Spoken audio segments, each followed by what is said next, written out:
दिल्ली के उत्तम नगर में रहने वाला तरुण खटीक अपने दोस्तों के साथ होली खेल रहा होता है। तभी उसके पास एक फोन कॉल आता है।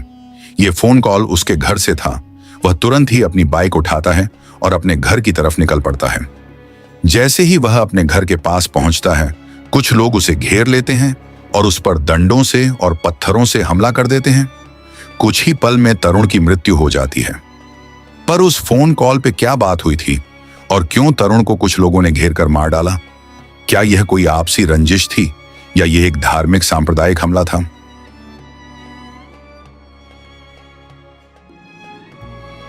दिल्ली का उत्तम नगर इलाका और वहां बसा हस्तसाल गांव की घनी आबादी वाली जे कॉलोनी हमेशा की तरह अपनी तेज रफ्तार और रोजमर्रा की जिंदगी में पूरी तरह से व्यस्त थी। 4 मार्च 2026 का दिन था और पूरे भारतवर्ष की तरह इस कॉलोनी में भी रंगों के त्योहार होली की जबरदस्त धूम मची हुई थी। हवा में चारों तरफ लाल, हरे और पीले रंग उड़ रहे थे और गलियों में हंसी ठिठोली की आवाजें गूंज रही थीं। छोटे बच्चे अपनी छतों से पानी के गुब्बारे फेंककर त्योहार का भरपूर मजा ले रहे थे और चारों तरफ एक बेहद ही पॉजिटिव एनर्जी फैली हुई थी। इसी घनी आबादी वाले इलाके के ब्लॉके में तरुण भुटोलिया का सीधा साधा हिंदू परिवार रहता था। 26 साल का तरुण एक बहुत ही होनहार और समझदार लड़का था, जो भविष्य के बड़े बड़े सपने बुनते हुए डिजिटल मार्केटिंग का कोर्स कर रहा था।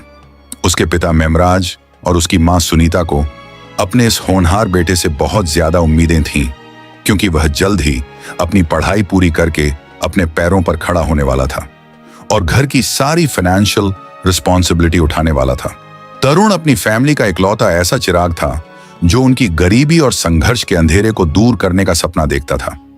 तरुण के घर के ठीक पड़ोस में ही मुस्लिम समुदाय का एक और परिवार रहता था।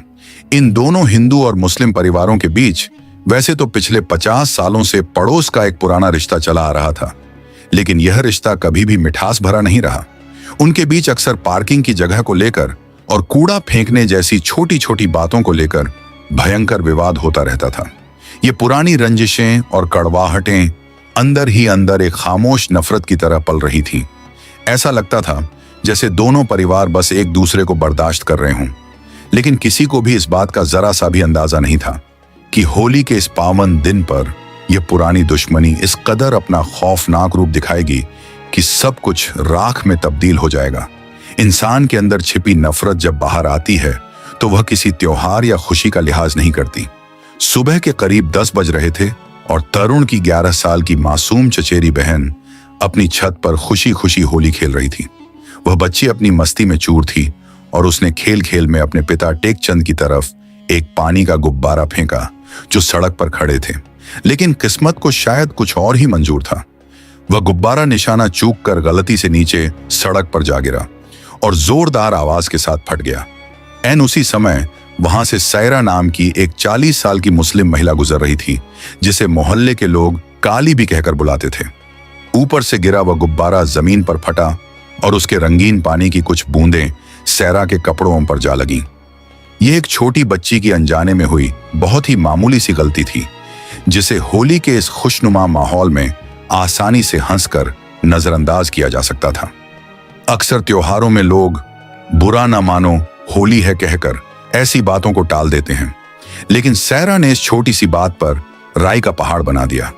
उसने वहीं बीच सड़क पर आसमान सिर पर उठा लिया और बहुत ज्यादा हंगामा शुरू कर दिया। वह जोर जोर से चीखने लगी और भद्दी गालियां देने लगी। तरुण के चाचा टेकचंद और घर के बाकी लोगों ने यह शोर सुना तो वे तुरंत नीचे आए। उन्होंने स्थिति को संभालते हुए हाथ जोड़कर सैरा से बहुत बार माफी मांगी और बड़ी विनम्रता से कहा कि बच्ची से अनजाने में गलती हो गई है, उसे माफ कर दें। उन्हें लगा कि माफी मांगने से बात यहीं पर खत्म हो गई है और विवाद आगे नहीं बढ़ेगा। थोड़ी देर के लिए वहां शांति भी छा गई और सबने सोचा कि मामला शांत हो गया है।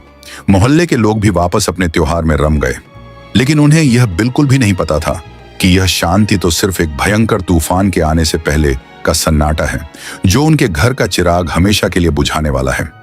सैरा के दिमाग में उस समय 50 साल की पुरानी दुश्मनी का जहर उबल रहा था और उसने मन ही मन कुछ बहुत ही खौफनाक प्लान बना लिया था। तरुण के परिवार द्वारा बार बार माफी मांगने और हाथ जोड़ने के बावजूद सैरा का गुस्सा किसी भी तरह से शांत नहीं हुआ था। उसने इस मामूली सी पानी की बूंद को अपने अहंकार और नाक का सवाल बना लिया था। सायरा ने मौके की नजाकत को दरकिनार करते हुए आग में घी डालने का काम किया और अपने मोबाइल फोन से अपने तमाम रिश्तेदारों को उस जगह पर इकट्ठा होने के लिए इमरजेंसी कॉल कर दिया। उसने फोन पर न जाने क्या क्या कहा, लेकिन उसका नतीजा बहुत ही भयानक होने वाला था। देखते ही देखते करीब आधे घंटे के अंदर उस संकरी गली में भीड़ जमा होने लगी और होली के खुशहाल माहौल में अचानक एक अजीब सी खौफनाक दहशत फैल गई।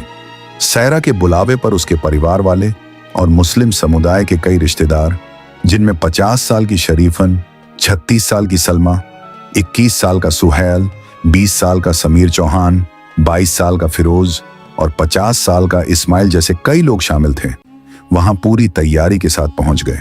इन सभी लोगों के चेहरे पर एक अजीब सा गुस्सा था और इन्होंने अपने हाथों में लोहे की भारी rod, cricket bat, hockey stick और बड़े बड़े पत्थर ले रखे थे।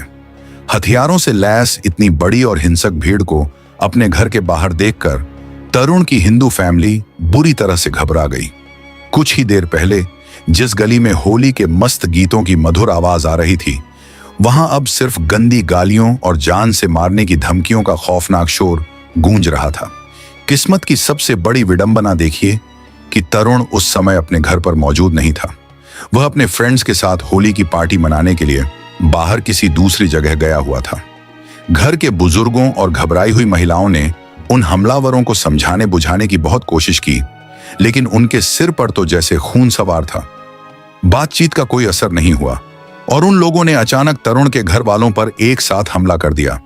इस हिंसक झड़प में तरुण के चाचा रमेश और टेकचंद को बहुत ही बुरी तरह से पीटा गया। हमलावरों ने किसी पर कोई रहम नहीं खाया। रमेश के सिर पर गहरी चोटें आईं, जिसकी वजह से उन्हें हॉस्पिटल में कई टांके लगे और लाठियों के प्रहार से उनके हाथ की हड्डियां टूट गईं। भीड़ इतनी क्रूर हो चुकी थी कि उन्होंने महिलाओं के साथ भी बेरहमी से मारपीट की और भद्दे जाति सूचक शब्दों का इस्तेमाल करते हुए उन्हें अपमानित किया। हमलावरों ने इसके बाद बहुत ही चालाकी और पूरी प्लानिंग के साथ तरुण के घर का मुख्य दरवाजा बाहर से बंद कर दिया, ताकि कोई भी पड़ोसी चाहकर भी उनकी मदद के लिए बाहर ना आ सके।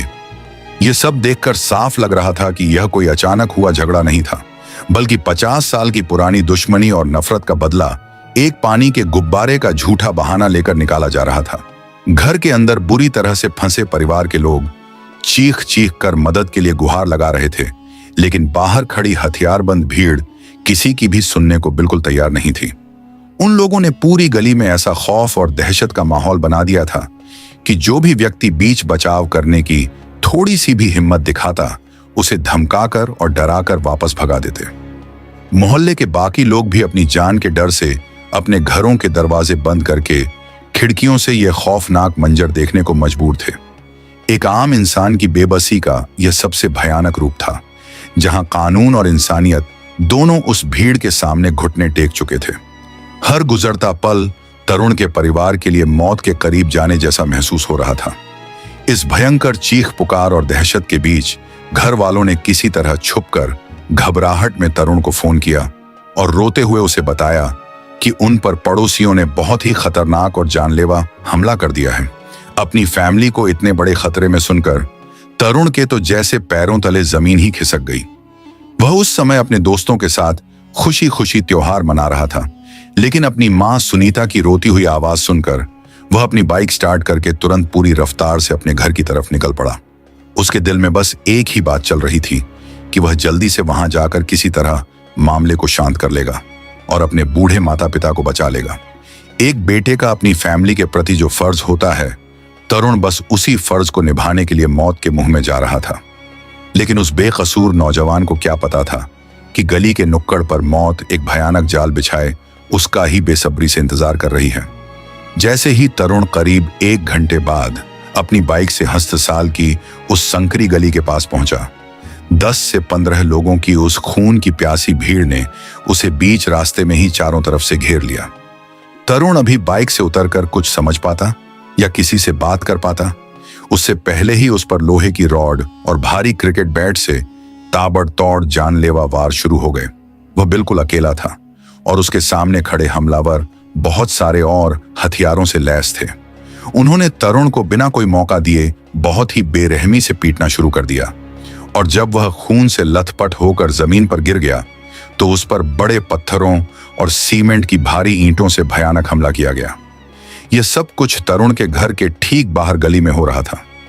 तरुण के पिता मेमराज और उसकी मां सुनीता अपनी आंखों के सामने अपने जवान बेटे को तड़पते और खून में सनते हुए देख रहे थे, लेकिन वह चाहकर भी कुछ नहीं कर पा रहे थे क्योंकि हमलावरों ने उन्हें घर के अंदर कैद करके डरा कर रखा हुआ था।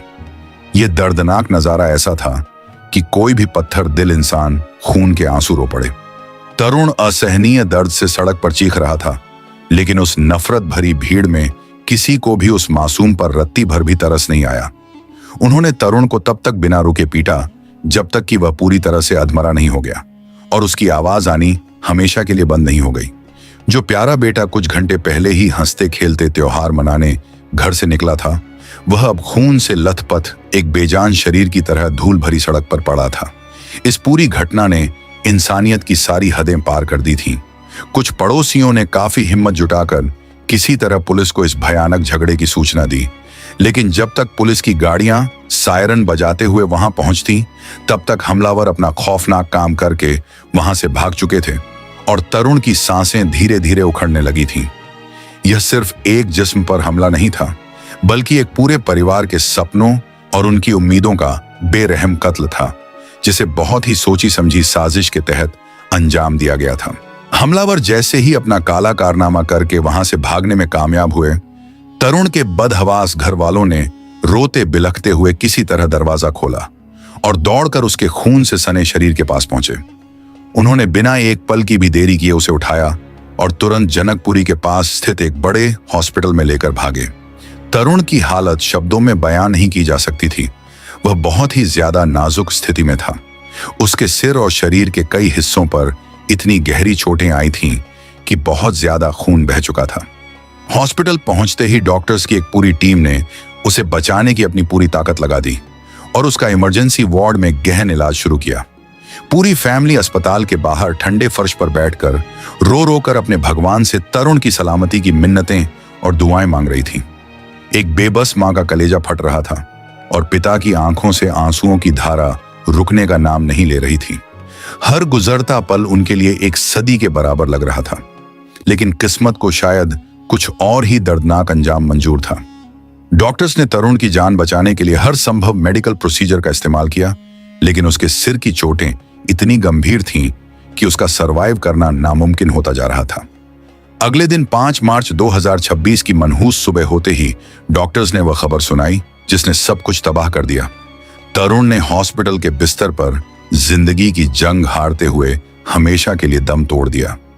तरुण की मौत की खबर जैसे ही अस्पताल से निकलकर उत्तम नगर की जेजे कॉलोनी में पहुंची, पूरे इलाके में एक गहरा और खौफनाक मातम पसर गया। एक सीधे साधे जवान बेटे की मौत ने पूरे परिवार की कमर को हमेशा के लिए तोड़कर रख दिया था। जो महत्वाकांक्षी लड़का डिजिटल मार्केटिंग सीखकर अपने घर की गरीबी दूर करना चाहता था और अपने माता पिता को एक अच्छी जिंदगी देना चाहता था, उसके वह सारे सुनहरे सपने उसी हॉस्पिटल के ठंडे कमरे में हमेशा के लिए दफन हो गए। तरुण का भाई तुषार और उसके माता पिता गहरे सदमे में चले गए थे। उनका रो रो कर बुरा हाल था। उन्हें यकीन ही नहीं हो रहा था कि उनका तरुण अब इस दुनिया में नहीं है। इस दर्दनाक मौत की खबर ने पूरे इलाके के लोगों के दिलों में एक गहरा गुस्सा और आक्रोश भर दिया। हर कोई यह सोचकर हैरान और परेशान था कि महज एक पानी की बूंद की कीमत किसी हंसते खेलते इंसान की जान कैसे हो सकती है। दूसरी तरफ खबर मिलते ही उमरदीन का परिवार और मामले के बाकी सभी आरोपी अपने घरों पर ताला लगाकर वहां से फरार हो गए। अब बारी थी देश के कानून की और दिल्ली पुलिस को इस संवेदनशील मामले में बहुत ही सख्त और कड़े कदम उठाने थे ताकि तरुण की भटकती आत्मा को इंसाफ मिल सके और उन जालिम अपराधियों को उनके किए की भयानक सजा मिल सके। तरुण की दर्दनाक मौत के बाद जेजे कॉलोनी और पूरे उत्तम नगर इलाके में बहुत ही भयंकर तनाव और खौफ का माहौल पैदा हो गया। यह मामला पूरी तरह से 2 अलग अलग समुदायों के बीच का था, इसलिए लोगों का गुस्सा ज्वालामुखी की तरह फूट पड़ा। न्याय की मांग को लेकर हिंदू संगठनों जैसे विश्व हिंदू परिषद और बजरंग दल ने सड़क पर उतरकर भारी विरोध प्रदर्शन शुरू कर दिया।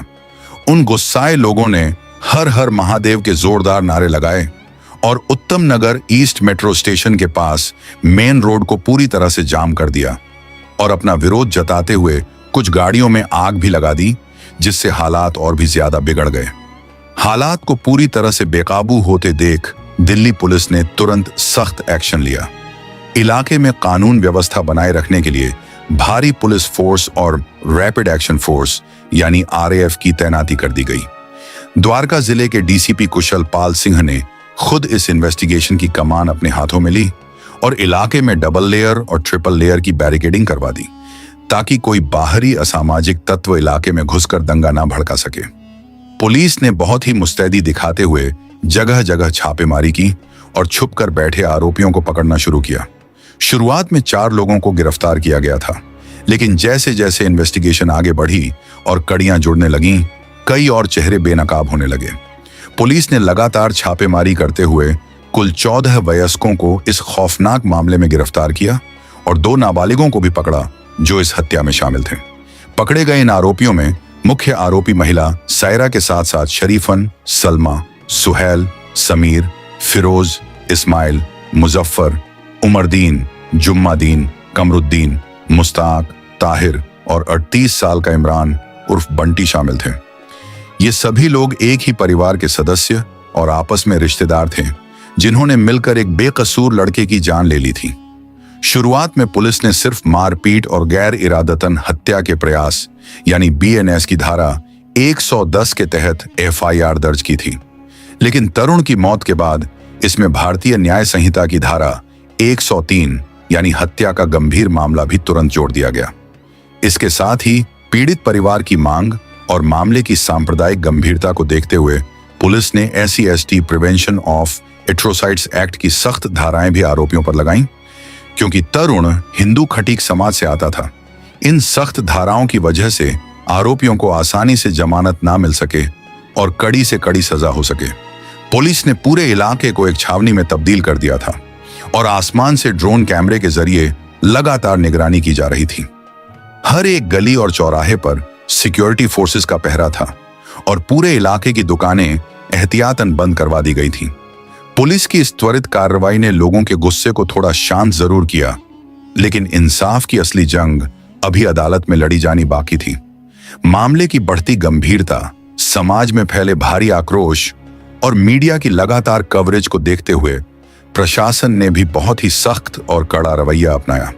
8 मार्च 2026 दिन रविवार को MCD के बड़े बड़े पीले बुलडोजर उत्तम नगर की उस विवादित गली में भारी सुरक्षा व्यवस्था के बीच पहुंच गए। MCD ने आरोपी निजामुद्दीन, मुजफ्फर और उमरदीन के घर के उन हिस्सों को बुलडोजर से बुरी तरह तोड़कर जमींदोज कर दिया जो अवैध रूप से नाले के ऊपर बनाए गए थे। प्रशासन की तरफ से आधिकारिक रूप से यह कार्रवाई प्री मॉनसून ड्राइव और अतिक्रमण हटाने के नाम पर की गई थी, लेकिन इससे पूरे इलाके के लोगों और अपराधियों को यह साफ संदेश जरूर मिल गया कि अपराध करने वालों को किसी भी कीमत पर बख्शा नहीं जाएगा और उनके घरों पर बुलडोजर चलने में देर नहीं लगेगी। बुलडोजर की इस कार्रवाई से उड़ती हुई धूल ने मानो तरुण के परिवार को एक छोटी सी मानसिक शांति दी हो, लेकिन उनका दर्द अभी भी बहुत बड़ा था। दूसरी तरफ दिल्ली की मुख्यमंत्री रेखा गुप्ता ने भी 9 मार्च 2026 को दिल्ली सचिवालय में तरुण के रोते बिलखते परिवार वालों से एक भावुक मुलाकात की।